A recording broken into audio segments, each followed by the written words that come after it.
Yo, Molo Sanbonani, hello, how's it? Goeiedag and shalom, guys. Welcome to it. Block 58, you know what it is. These come to you twice a week, or even more, on more occasions rather. Uh, Welcome to it. I'm going to give it a moment for people to hop on to the stream. Whilst I'm here, maybe a quick confirmation if the sound is good and the video is good. If you guys can just send the comment hashtag stand with BDL, and then I'll know that the sound is absolutely pashash and that you can hear me. Currently driving through, what is this? Is this Randburg on the N1? And yeah, there we go. Thanks, guys, for that quick confirmation. I obviously cannot look into the camera that much for obvious reasons, but as long as you guys can hear me, I am super chuffed. This will actually be a very short vlog because, again, we've had this conversation. So I'm going to structure this vlog in three parts. Number one, a quick refresher of what it is that is really driving the unemployment, driving the economic misery that South Africa is experiencing. It has nothing to do with COVID-19, as I keep having to drill into some people, but it has everything to do with bad government decisions and politicians in this country who are so immersed, who are so invested in the ideas of the 20th century, which are disproven,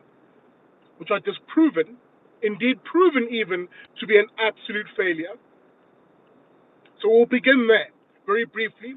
Then I'll take you to step two, as we maybe unpack the data a little bit, not in great detail.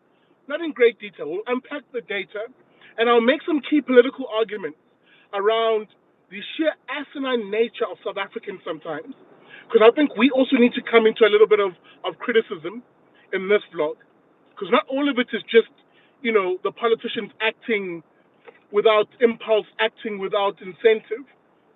There are some South Africans in this country who are voting in a way which creates incentives for these politicians to continue down the policy track that is destroying our quality of life.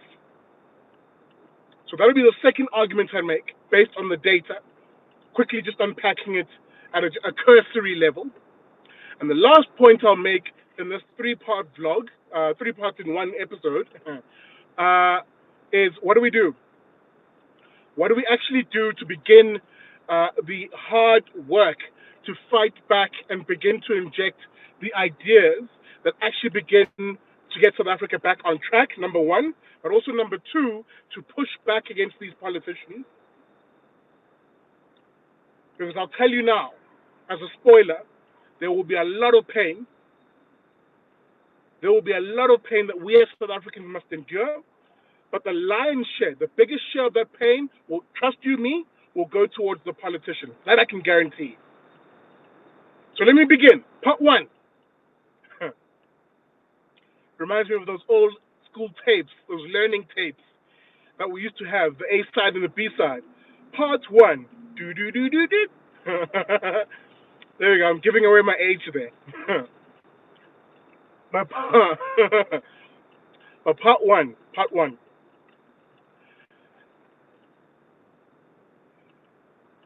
We're not here by accident. We're not here by mistake. It has been a failure of government policy, number one. Number two, the ideas of our politicians that have gotten us here. I've said this before, and I'll say it again and again and again. South Africa lacks intellectual diversity when it comes to our politics. Our politics in this country is broad, and specifically, in some cases, leftist, that is center-left, running all the way to the spectrum of being far left.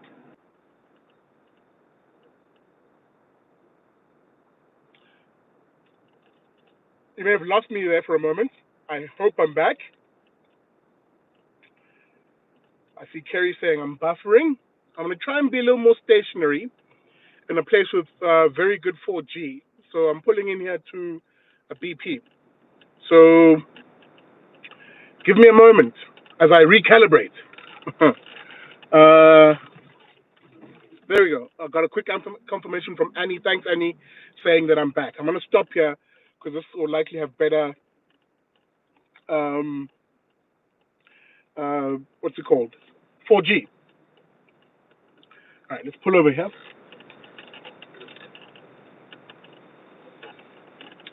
All right. If you are just joining, welcome to vlog 58 here on the Big Daddy Liberty Show. My name is Sikhle. Well, there's a Big Daddy Liberty. We're not going to be long in this vlog, as I said at the beginning. Why? Because we've had this conversation before. So it's a refresher in three parts. Part one, I want to talk to you about why we're here. So it's the ideology of what I've argued is our politics in this country, which lacks intellectual diversity. The politics in this country is effectively leftist, center left, and it runs the spectrum all the way to extreme left. So your center left parties are parties like, for instance, the UDM, the ANC to an extent, even though they really are leftist, hard leftist too, right up to the EFF, which is an avowed extreme left political party in this country. Because of that, in parliament, in the echelons of government, in the echelons of the political elite, no one checks the other. No one acts as a safeguard intellectually, ideas-wise, to check the other.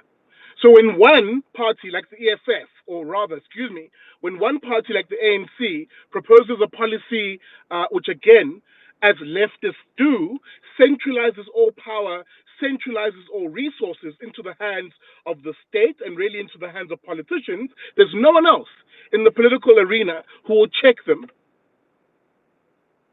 No one else.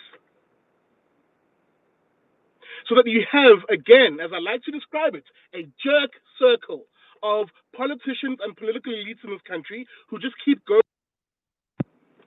As things get worse, as the economic numbers continue to decline, the unemployment deteriorates. They do. They just keep goading each other on, clapping each other on. Yeah, we need more government control, they'll tell us. Yeah, maybe it's just a phase of the amount of government. We need more government intervention in this. Government needs to pay for this and that.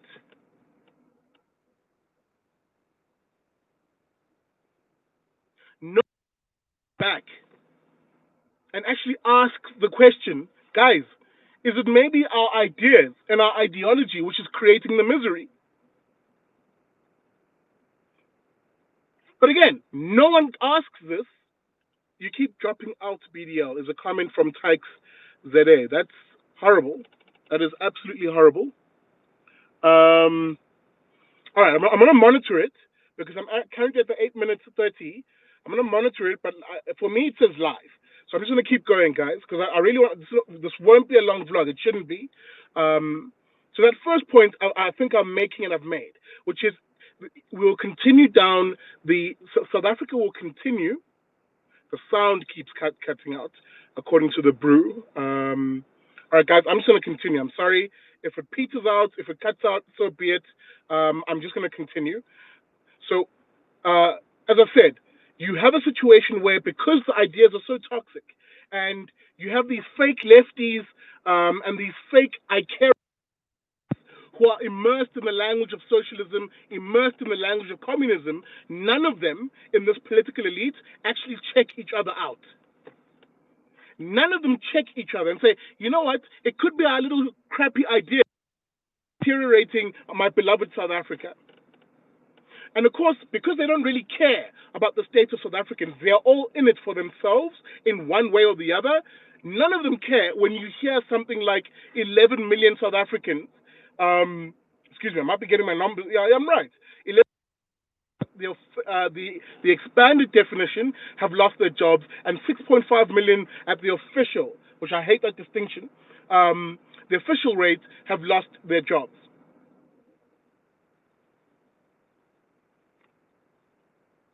Guys, we're in trouble as a nation.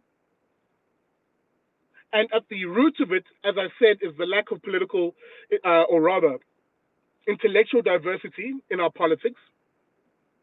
There's no one on the right, which is so despised in this country. But in any event, there's no one on the right to propose and inject different ideas. There's no one on the liberty side of things, which is not necessarily on the left or right, the way I see it at least, excuse me. There's no one on the liberty side who is in the echelons of power, either as an MP or whatever the case may be, who's injecting these ideas amongst the political elites. So the political elites in South Africa are an echo chamber, period. And because of that, and the argument is, their ideas are never checked and they never introspect. And those ideas are the very reason why unemployment in this country will always go in an upward direction. For as long as, write this down, for as long as South Africa is governed by leftists of whatever shape, whatever guise, whether they are ANC, whether they are EFF, or whatever, your economic numbers will never look good, period. The ANC is here to manage our decline. They're not here to improve. Let's see here. Hey guys, I don't know if I'm back, but goodness me, that was so annoying. Sorry about that. I got an annoying sales call, and I'm like, stop calling me. Anyway, no, I do not want household insurance. I don't have a home. Anyway, I'm sorry. I'm back. But maybe let me speed it up before another damn call comes through. Yes, like, yo, that annoyed me. Shame, I wasn't rude to the girl, in fairness, but like, all right. So I've made the point of it's the ideas in this country. It's the leftism in this country. It's the echo chamber of government, politicians, the political elites, the mainstream media, and really policymakers in this country. You cannot make a economically self-sufficient, a strong, resilient community of property owners. You can't make them victims of politicians. So what do you need? You need people to be as poor as possible, to literally be in the bread lines, hat in hand, begging politicians for scraps off of their table.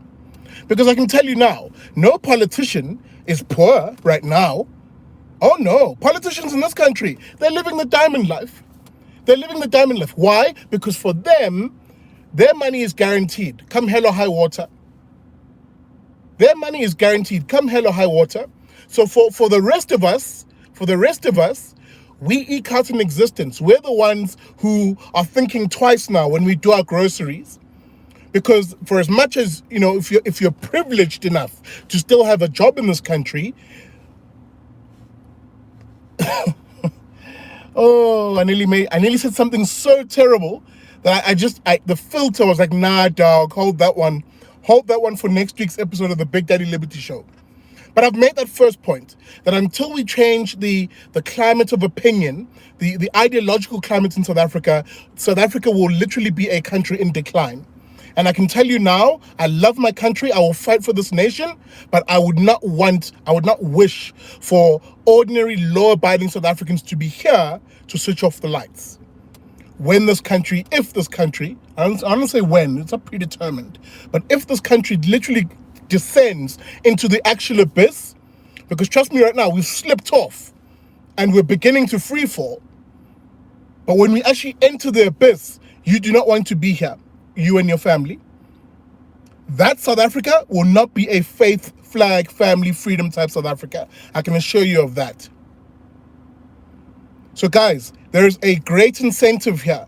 There is a great incentive here to not, on the one hand, to push back against the bad ideas, the leftist ideas that I talk about, but more importantly, to change the climate of opinion within communities. But let me park that one. I've made the point. The second point I want to make is, let's delve into the numbers a little bit now and call out some political hypocrisies that are often touted in these moments. You often hear people come onto my stream, come onto my comments in my timeline on Twitter or whatever the case may be, and say, "Oh, Big Daddy Liberty, you just like white people." They'll tell me, "You're anti-black. You're anti-black because you don't support because you don't support our favorite politicians, whether the ANC or EFF or whatever the case may be." Now, here's the kicker. here's my question. How am I the anti-black one when in this country, the unemployment numbers, as they continue to tick upwards, affect disproportionately black people? How are you going to sit there, you filthy damn socialist or communist, and accuse me of being anti-black when you're supporting politicians who are literally ruining the lives of black people? South Africans as a whole, but definitely black people in specific terms. You are grinding the... Yeah, maybe it's a good thing that I lost connection there for a moment, because it really makes me angry. There is nothing more toxic in South Africa today than a black Marxist. I said it. I said it. There is nothing, I'll repeat that argument, I'll repeat that line. There is nothing more toxic in South Africa today than a black Marxist, these black, blavity blacks as I call them, who trade on their race and are socialist or communist in nature. They will hold on to ideas that are literally destroying the black communities that they claim to trade for. Yet, but I'm the one who's the Uncle Tom. I'm the one who's the quote-unquote race traitor. That's the hypocrisy in South Africa. That is the hypocrisy of our day in South Africa. And you're seeing it all in my timeline because I've pissed off the EFF this week. Good, I don't care. They need to be pissed off. They need to be challenged. They need to be called out. Because when you call these people out on their shit, and that's the first time I saw, but I'm happy to swear in this particular moment. When you call them out on their kak, they freak out because they can't accept, they're so dumb that they can't see why everything around them is falling to absolute crap. And when you tell them it's your ideas, dummy, they just freak out. Because in this country, we've associated communism and socialism with being black. It is the most toxic thing about our politics in this country.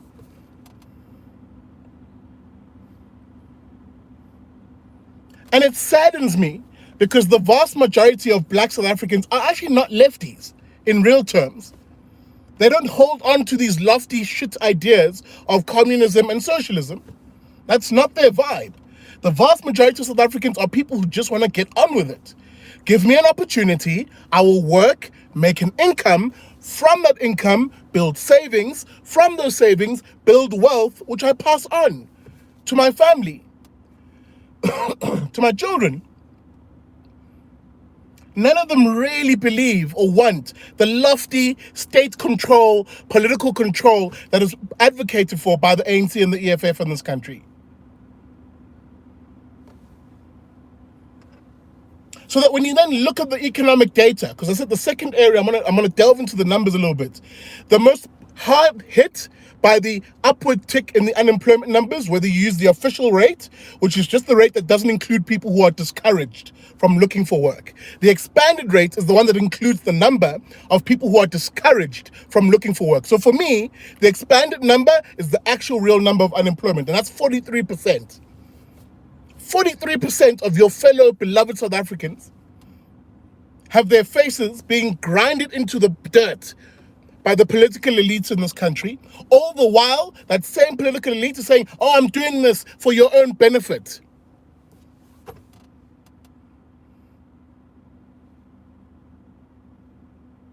Hey, Aibo. Hey, kunzima lan. Kunzima. I am fighting a system of people who are brainwashed to think that trading on your blackness will save this country, whilst at the same time, that very same ideology of trading on their race and doing it through the lens of being a leftist, whether you're a socialist, a statist, or even a communist, is destroying the very nation.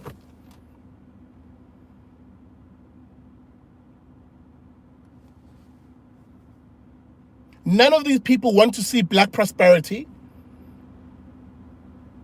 None of these people want to see South African prosperity, period. They're more interested, these lefties would rather the poor were poorer. They would rather the poor were poorer, so long as the rich in this country and the entrepreneurs and the industrious people were less rich. That's really what they stand for. And in their mind, the distinction between poor and rich is a racial one. How racist is that? A lefty in this country would rather see, for instance, a white individual, whether male or female, who might be an entrepreneur, opening a factory, creating employment for even black South Africans. They'd rather that white individual fails, and was poorer, was less rich, so long as the blacks in this country, or rather, sorry, I butchered that. A black leftist in this country, and I say black left so far as, come on, man. What's wrong with this buffering today? Oh.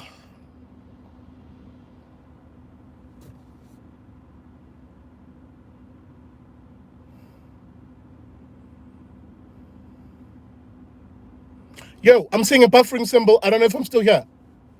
Okay. All right. Tunati, thanks, man. Thanks for that. I was basically making the point. I butchered it slightly, but I want to clarify. The black leftists, and I call them the black leftists because that's how they self-identify. They are so obsessed with race, they will self-identify that way.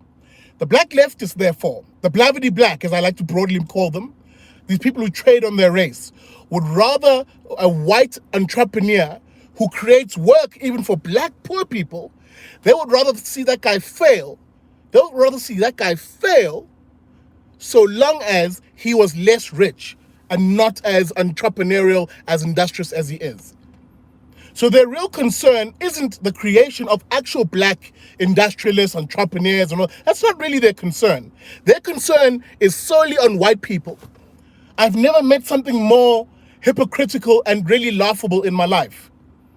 These are the same people who accuse me of being obsessed with white people, and then you actually point out to them that, actually, no, dude, you're obsessed with white people. You're the one who actually doesn't care about black people. You care about black people only insofar as you can exploit them. That's the amount of care you have for them. Because when the economic numbers start coming out, such as the idea that it is black women mostly in this country who have suffered greatly and the greatest from the unemployment rate, they don't bat an eyelid. They don't care about that. In fact, they're so slippery and slithery as the snakes they are, that they'll still be like, yeah, that's because of white monopoly capital. White people did that. Really? Really? Guys, we're in trouble. We're really in trouble. We're really in trouble. Because it is the greatest irony to me that the people most affected by the unemployment rate are the very people that lefties in this country claim to represent. How's that for delicious? And rather tragic irony, really. Tragic irony.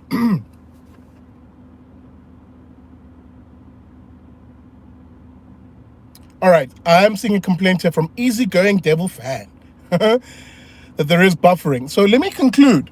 Because in any event, I'm heading to the 25-minute mark, and I didn't want to be more than 30 minutes in this one. The third one, and I think is more important, is what do we do then? You know, what do we do? What do we do? How do we fight back against this? What are the sort of ideas that we need to inject into the body politics of this country? And I've always held on the issue of unemployment, until we remove the politics from the economy, you're not going to win the battle of ideas. Because it's hard ideas that are now required. And the vast majority of these ideas removes political interference, removes political policymakers, and what it does is it frees you. It frees you, the ordinary citizen, to pursue not only your own opportunities, but to actually build an income from them, from that income, savings, from those household savings, wealth that you can actually pass on. And there's three things that you need for that. There's three immediate things that the government must do if we're going to literally beat the scourge of unemployment. Number one, loosen the damn labor laws, man. Loosen the damn labor laws. It cannot continue be that unionists in this country write our labor laws. Because you can write as many labor laws as you want, but if people are unable to get a job, you will not get union members de facto. So we need to get that relationship right, where you deregulate the labor market, and what you really want is, if someone wants a job, by goodness, and you agree to the terms, work, brother, work. Because once someone gets that first foot into a job, the on-the-job skills that you can teach at that point, second to none. Second to none. But the vast majority of young people in this country, who, by the way, the ages of 15 to 24, the unemployment rate amongst them is 61%. Then come back. The point I made just early on is, especially with young people, where if you look at the age group between 15 and 24, the unemployment rate amongst them is 61%.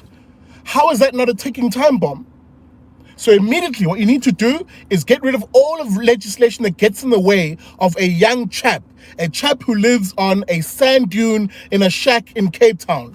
How do I get that young man into a factory floor, into an apprenticeship job, how do I get him into economic activity at the fastest way possible? Number one, remove minimum wage laws, whether it's the national minimum wage that's been set or the sectorial determinations. In other words, minimum wages that are done by each sector. Remove those, number one. Number two, get the damn unions out the way. Get the damn unions out the way. Let me, the worker, have a direct relationship with my employer. Number three, wow, I nearly had a Sleepy Joe moment there. Number three, get rid of affirmative action, get rid of BEE.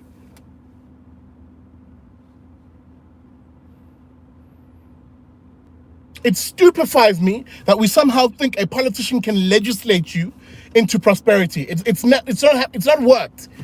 It has not worked. Allow the labor market to open up and to absorb people, especially the South African worker, who by and large is mostly underemployed and in most cases, in a lot of cases, unemployable because of the lack of skill.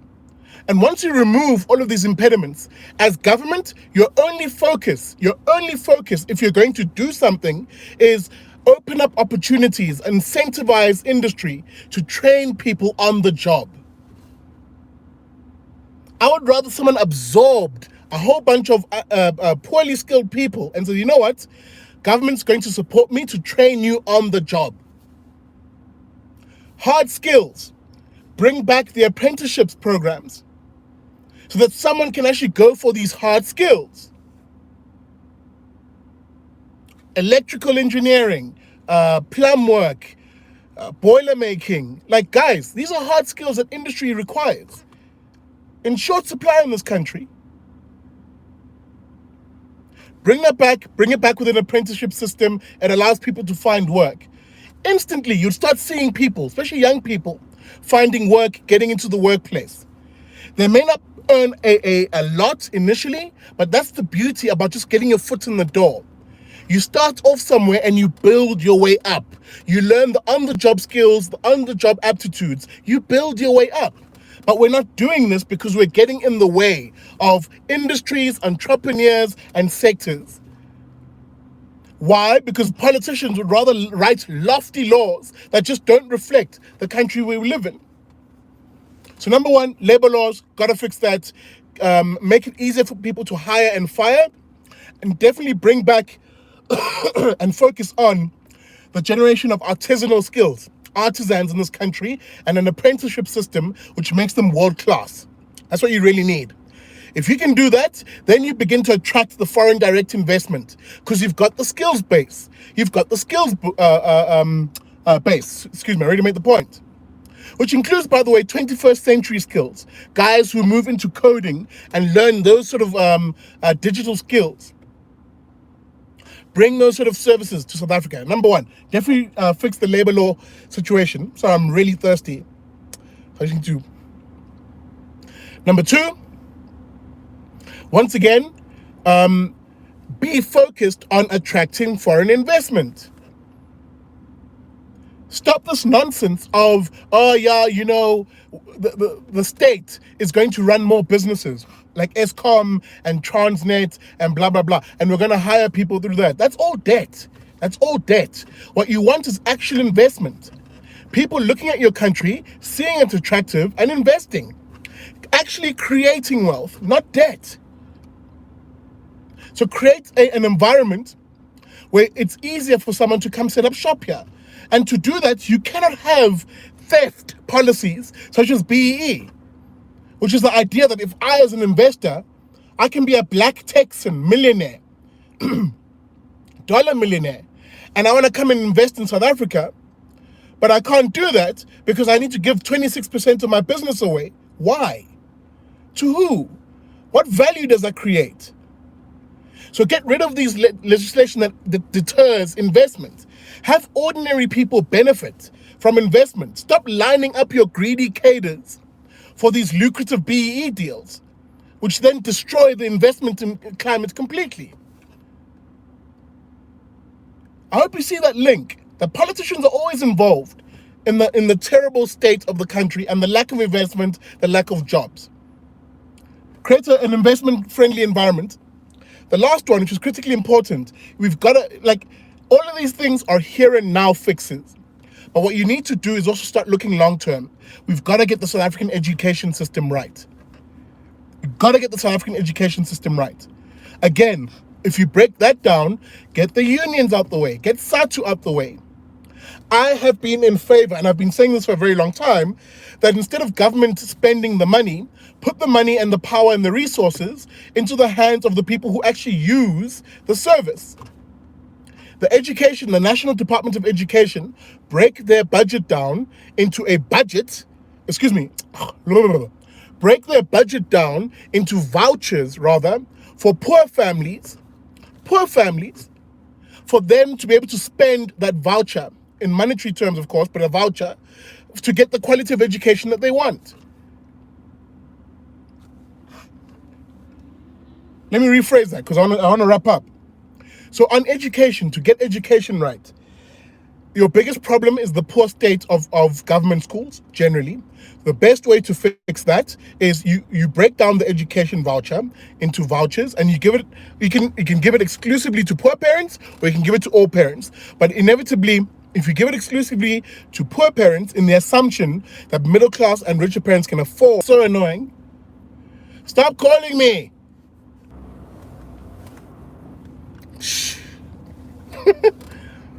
Hey man, these salespeople are persistent. But I'm nearly wrapping up the point, and let me conclude. So to fix education, what you really need to do is address the supply and the demand, and in doing so, empower the poor the most. So you break down the National Department of Education's budget, and you create vouchers. And we've calculated that it can be between 16 and 20,000 rand, depending on how you work it out. And you give it to a poor parent per child. So a poor parent who has 3 kids will get 60,000 rand for them to dispense, by way of vouchers, of course, where the children get an education. That's the demand side of things. The supply side, you then take all of these government schools, which most of them are underperforming, and you literally sell them off. Government can sell a school for like a single rand to faith-based organizations, to private sector organizations like your Curo, Spark schools, whatever the case may be, or even to existing schools, right? Even existing Model C schools, to create satellite branches of their school. So you can have, for example, a Durban High School, DHS, Umlazi branch, Kwamashu branch, right? Where the management of that township school is now run by a more efficient school manager. Because that's actually what's the major issue in a lot of underperforming schools. It's the lack of leadership or the lack of school management. So you create this incentive. Now that the private sector, the faith-based organizations, even the NGOs, I mean, you have that NGO, I can't think of its name right now because I'm mid-sentence, Equal Education. They've been waxing lyrical about, oh, what's the best way to run education? Oh, blah, blah, blah, blah, blah, blah, blah. Or put your money where your mouth is. Government then sells schools, and NGOs like Equal Education also can bid and say, look, we'll take over the management of this school in the understanding, of course, that parents out there, even in poor communities, are empowered with this 20,000 Rand voucher. So that what it becomes is a direct relationship between the parent and the school, and specifically the quality of the school. Now there's an actual incentive by all of these newly privatized schools to actually provide a good quality service in order to attract the customer base of these 20,000 Rand vouchers, if you will, these education vouchers in particular. You create an entire ecosystem which is based on quality and continuous improvement. That's it. You don't need education officials. You don't need a bloated state. You don't even need a massive ass Department of Education. All you do as government at that point is just set minimum standards for the quality of education. And you allow the market to do its work. And specifically, poor people for the first time ever to benefit from quality private education. Something so far has just been the reserve of the elites in this country. But of course, lefties don't want that. Of course, lefties don't want that. Oh no. Anything that relinquishes government control, lefties don't want that. I see your comments, Mary. I'm taking the belt off. So let me conclude there. Those three things are a surefire way, of addressing this unemployment mess that we're in right now, that is continuously bubbling and bubbling and bubbling. And I said this near the beginning of the stream. There's chopping and changing, chopping out and in and out. But I said it at the beginning. When that bubble bursts, when you hit that abyss, you do not want to be around to be one of the last people to switch off the lights. So you need ideas, guys. We inject these liberty ideas into communities. And that's part of what I do, right? It's these ideas that I'm sharing here with you now.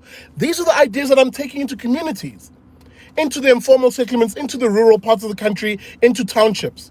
When people say, hey, Big Daddy, we want to hear your ideas out. Come and address us at our Stockfell, at the AGM, or at the women's club. I mean, there's a recent women's club that I went to in Soweto. I wanted to hear some of these ideas. These are the ideas that guarantee prosperity. It's liberty ideas. So maybe on that note, let me end it here. My apologies for the choppy damn stream. I really, it's incredibly frustrating because most of it was just calls. It wasn't even like the network. It was people calling, these salespeople. Do you want house insurance, sir? No, I don't have a home. That's fine. Just...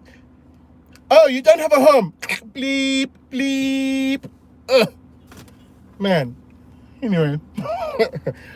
Guys, thanks a lot for watching. Hope you enjoyed that. I'm on the road. I'm still in Johannesburg. I'm here until the 23rd.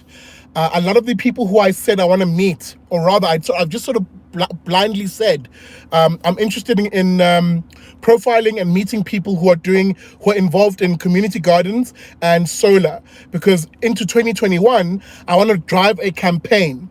The 2021 campaign is going to be the Mazalkele campaign, the do-it-yourself, the build-it-yourself campaign, as we build a culture of liberty and self-reliance in this country. So I'm going to check my emails. I know a lot of you sent me emails. If you're Joburg-based, if you're Gauteng-based, and you're in the space of community gardens and solar work, maybe just hit me up with another email. My email, of course, is bdl@bigdaddylibertyshow.com. I will begin with you guys who are here in Gauteng, because I'm here for the next, is it week and a half?